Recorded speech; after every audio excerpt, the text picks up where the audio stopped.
Namo tassa bhagavato arahato samma sambuddhassa. Namo tassa bhagavato arahato samma sambuddhassa. Namo tassa bhagavato arahato samma sambuddhassa. Buddham Dhamman Sangham Namasami. Sadhu, sadhu, sadhu. Hello everybody, welcome to my channel Mindful Samadhi. Hope you're all having a very good week in the lead up to the Christmas holidays. Hopefully most of you guys get a break. It's very hot here today in Queensland. I think it's 34 degrees, I think. It's very hot and humid. But anyway, we will soldier on. So this week, or actually today, what I've decided to do is a talk on the 7 factors of enlightenment. We refer to this in Pali as Sati bojjhaṅgā, or satta bojjhaṅgā or satta sambojjhaṅgā, okay? Also known or referred to as the 7 factors of awakening as well. So these factors of awakening or enlightenment, essentially they're a core set of mental qualities in the Buddha's teaching. They lead us to awakening, insight, and ultimate liberation, so nibbana or nirvana, okay? So these are predominantly used as, you could say, mental aids by meditation practitioners to cultivate varying stages within their practice, okay?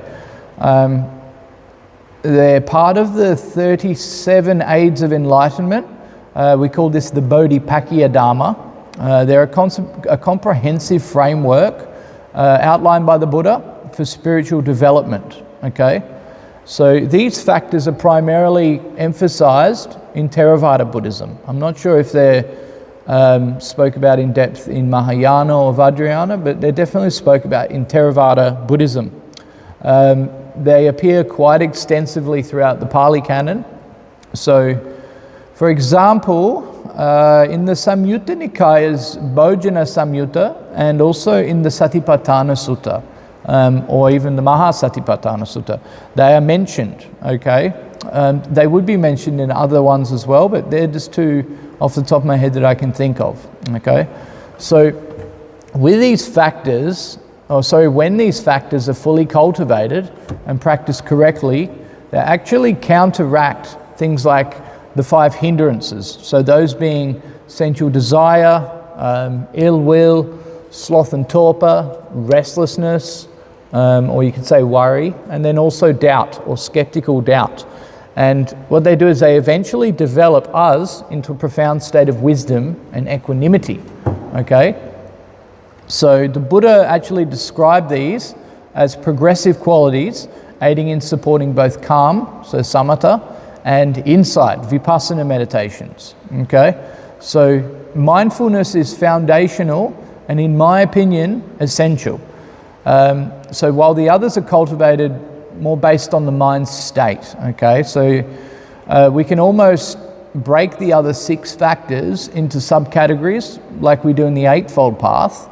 But we need to be, in my opinion, we need to leave mindfulness as the front runner in its own category. And then having 2 separate areas, the first being the energizing factor, which is investigation, energy, and joy, to counteract things like sluggishness. And then the calming factors would be things like tranquility, joy, concentration, and equanimity. For the resolution of things like restlessness and agitation, things like that. So that's my brief description on the factors of awakening or enlightenment. So now let's have a look at the 7 factors, each with a little bit more depth, okay? So I'll try and go into a bit more depth, and we'll go into them, each independent factor, with a bit more detail, so you guys can try and understand the 7 factors, all right? So the first factor, and in my opinion, like I mentioned, this is the most important one to consistently uphold, and that is mindfulness. So we call this in Pali Sati, okay? So I think having present moment awareness is key. If we want to further develop our practice into the other factors of enlightenment, we need mindfulness, or we need sati, okay? This present moment awareness. It's super important, because without being in the present moment, we will find it extremely difficult to transition from one factor to the next, okay? So the first all-important key in the 7 factors is mindfulness, okay? And as I've just emphasized, the depth of mindfulness is like being the involvement of clear, non-judgmental, unified-like awareness of the present moment. So regarding things like the body, the feelings, the mind, and the mind objects or phenomena, or you could say dharmas. And this would come under, what we unpacked last week is the 4 foundations of mindfulness. So that's what category that would come under, is the 4 foundations, okay? So what mindfulness does is it keeps the other factors in balance and is described as always useful in suttas like the fire discourse in the Samyutta Nikaya. And without it, the mind wanders into distraction and hindrances and all sorts of different negative states that we really don't want, okay? So it's important. Mindfulness is very important. It's essential. It arises through consistent attention and awareness, and it counters things like dreaming, forgetfulness, delusion. It does so many things. So mindfulness is key, okay? Now, the second factor we have is investigation of phenomena, okay? We call this Dhamma Vichaya, okay? It also translated as investigation of the Dhamma or discernment of states, okay? So there is wise inquiry into the true nature of reality, which would be impermanence, anicca, dukkha, which is suffering, and then anatta, which is non-self, okay? So what this involves is analytical discernment, okay? So exploring things like the arising and passing nature of things, and also varying causes and conditions. So cultivated when our minds turn sluggish and lazy, what it does is it energizes the practice and eventually leads us to insight, okay? In the Abhidharma, it's linked to panya, wisdom, all right? So the third factor is energy, or we call this Viriya, so effort. It's persistent, diligent effort to abandon unwholesome states and then for us to cultivate wholesome states. So it's aligned with, it's aligned in the Eightfold Path under right effort, okay? That's what this Viriya, this energy factor is, okay? It's the, you could call it the enthusiastic application of energy without putting too much pressure or emphasis in either negligence or excessiveness, all right? It's essential for overcoming things like when we're, sloth and torpor, laziness, as it fuels progress, and it's aroused when the mind lacks drive. So energy is a very important one, okay? The fourth one, which leads on from the energy factor essentially, is joy or rapture. And in Pali we call this piti. Okay, this is the fourth one. So this is a profound sense of delight or happiness arising from wholesome states, often physical, like tingling and bliss and these positive sensations, and it can also be mental as well. It can be uplifting. So not just mere sensory pleasure, it's also the joy of spiritual progress, such as things like from inside or, samadhi, like concentration as well. So it refreshes the mind and body, countering things like ill will and boredom. And what it does is it prepares us for a deeper state of calm, okay? And then once we do that, that leads on to the fifth one, which would be tranquility or relaxation. We call this in Pali passaddhi, okay? So this is the calming of the body, both the body and the mind, leading to calm and essentially peace. So it soothes things like agitation within our practice, and it reduces things like mental and physical tension as well, okay? So this factor, it arises naturally after joy, and it supports deeper concentration. So it's counteracting things like restlessness, essentially. And then after that one, we have the next one, which would be concentration, the samadhi factor, okay? So this is essentially what this is one-pointedness as mind, or as I like to call it, unified awareness. And it's the ability to stabilize the mind on one object. So depending on what sort of style of Buddhism you're doing, you could be doing, for example, Zen Buddhism, and they focus on one specific object, usually an external object, and then they bring that internally. So, for example, they could be staring at a candle, the flame of a candle, and they'll spend a few minutes staring at the candle until they can envision that in their mind, and then they close their eyes, and they can then see the candle perfectly in their mind. So that becomes a mind object, okay? This also happens in samatha meditation. They do a thing called kasinas.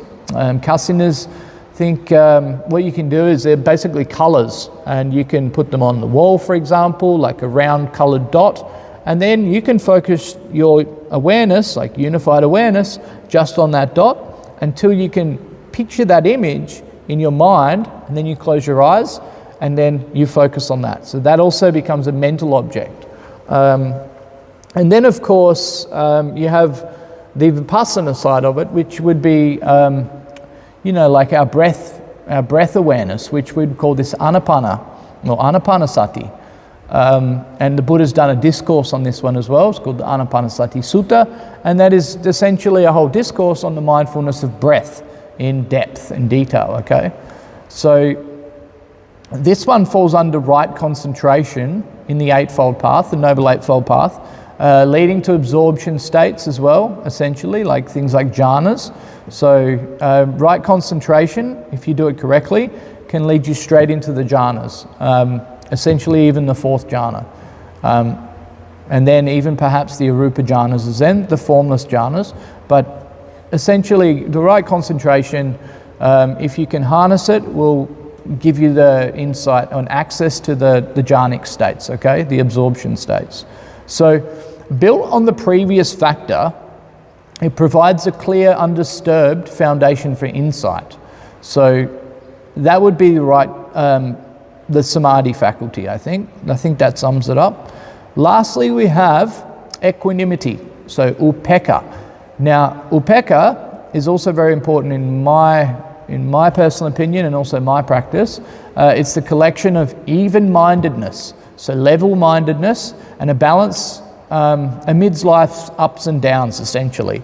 So it's not indifference, but it's a neutral poise that sees things as they are, free from attachment and free from aversion. So it arises from deep concentration and insight, and it essentially leads directly to liberation.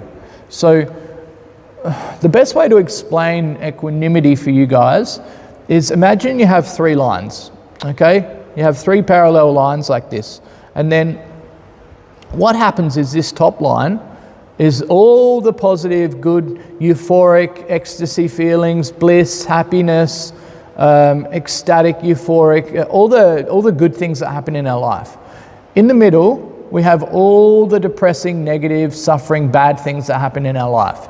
So on one stage, you've got all the good positive, and on the other stage, you've got all the bad negative. In the middle, this middle line is where we sit with equanimity, okay, or being equanimous, so to speak.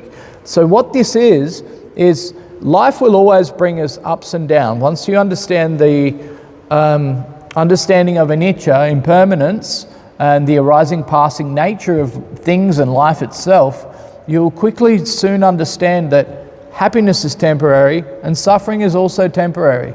So instead of living our lives with this big fluctuation of up and down and being dramatically happy and then sad and depressed and doing this, we can be equanimous and we can just live on this middle line. So the Buddha called this the middle way.